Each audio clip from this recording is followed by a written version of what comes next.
यसपालि भोट चाहिँ कसलाई दिने हौ? साँच्चीका भन्नु यो नेताले गरेर यस्तो जाडो महिना पनि मेरो बुढासँग सुत्नु पाएको छुइनँ हौ भन्न कठङ गर्दै सुत्नुपर्छ मैले मेरो बुढा विदेशमा छ यो पीडा त नेताले बुझ्छ डल्लपा तिनीहरूको यत्रो बुढीसँग सुत्नेहरूले बुझ्छ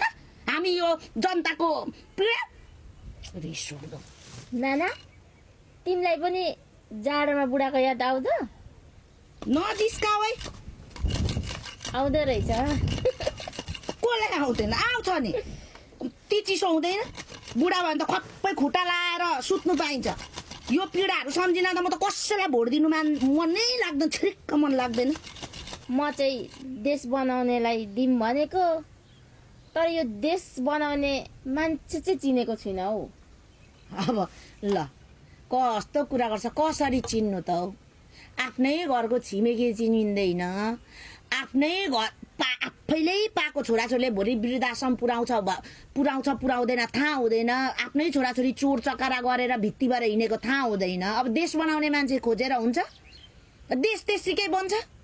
एउटा घर बनाउनु त आफ्नै पैसा लगाएर घर बनाउनु त कति गाह्रो छ देश बनाउने कुरा हो क्या दक्षिणा देश बनाउने भन्दैमा फु त देश बनाउन सक्छ शक्ति हो शिवजी भगवानले त यो संसार बनाउनु कति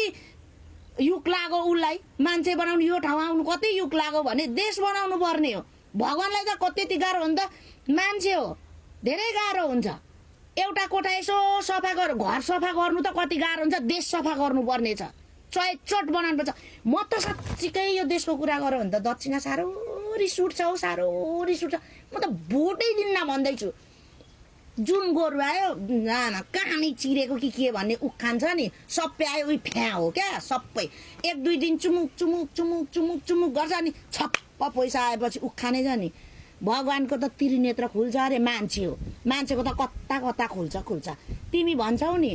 उहिले रामले नि रावणको देशमा सीतालाई लिनु जाँदा धन्न बाँदर लगेर गएर मात्रै हो कि सीता फर्काएर ल्याएको राज्य रामले जितेको यदि त्यहाँ मान्छे लिएर जानु हो भने त्यहाँको सुन देखेर रावणको त्यो सुनको लङ्का देखेर आधी उधी त उतै रावणपट्टि लाग्थ्यो मान्छे त्यस्तो हुन्छ अनि अहिले नेता राम्रो भन्छ नि त्यसलाई फ्वात्त ल यसले राम्रो गर्छ प्याक्क भोट लायो भोलि खुल्यात्तै खुल्काइदिन्छ त्यसले नि